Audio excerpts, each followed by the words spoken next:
is recognized. Thank you, Mr. Chairman. Chair Powell, thank you for being with us today. My colleague from Maryland actually just touched on something, but as I was listening to the exchange from my colleague from Massachusetts and her closing remarks, particularly about Dodd-Frank and 956, there was also a comment at the end where she mentioned you working for giant banks versus the American people. Now, I have a long list of questions I want to talk to you about, but I did want to get you to respond to that. Yeah, that's completely untrue. You know, the things that we're doing are consistent with our international obligations, and they're meant to be the best thing for the American economy, and that's really our only consideration. We have policy differences across various things, but you know, we're all trying to achieve the best results we can for the people that we serve. Absolutely, thank you. Chair Powell, I have repeatedly talked about my concern with long-term debt proposal and just think that it has not been well thought through. First, I have concerns that it blatantly undermines the tailoring requirement, and on that note, do you believe that 2155 will be applicable to the long-term debt requirement? I think it applies to everything. Absolutely. And on the long-term debt requirement, you know, we have voluminous comments that we're looking at carefully and thinking through the process of what to do about them.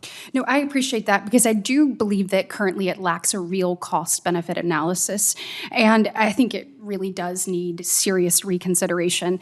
And additionally, when you take a look at it and its overlapping nature with Basel III, it seems inappropriate that we would move forward with a new long-term debt proposal, finalizing that rule when we don't even really understand what Basel III is going to mean for capital requirements for banks and obviously financial institutions. So my question for you is just that. Would it be inappropriate to move forward with the long-term debt proposal, finalizing that rule prior to Basel III being finalized as well?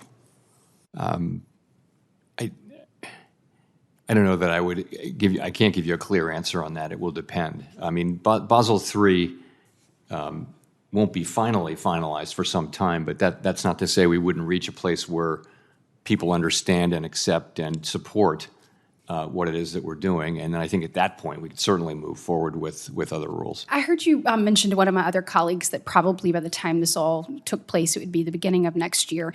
I would just say my concern, the Fed has said that the long-term debt rule will directly be impacted by the final Basel product.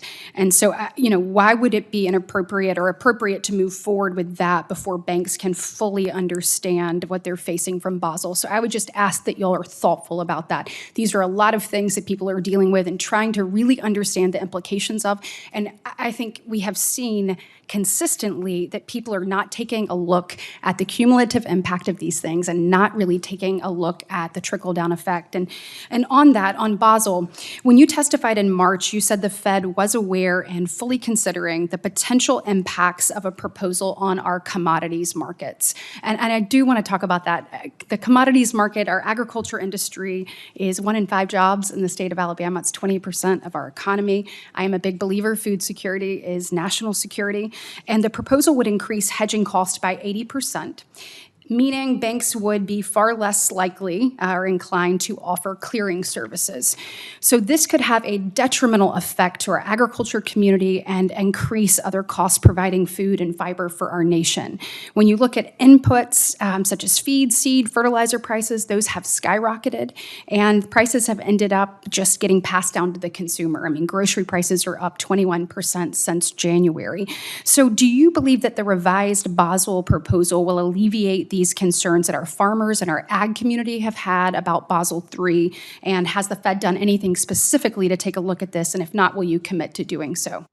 So I don't want to get into the specific changes that we're going to make. I'll just say that we're very well aware of and very focused on that particular set of changes and, you know, paying close attention to the issues you've raised.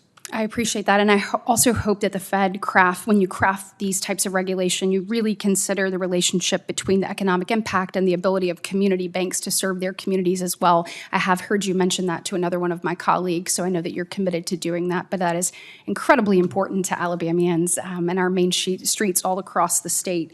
In my last few seconds, I want to touch on one more topic. So finding solutions to expanding affordable childcare is a top priority of mine, and it is something that that I know a number of my colleagues on the other side of the aisle share an interest in and believe is an important issue as well. So Chair Powell, do you believe that increasing access to affordable childcare would positively impact labor participation in our country? I do believe that. Thank you.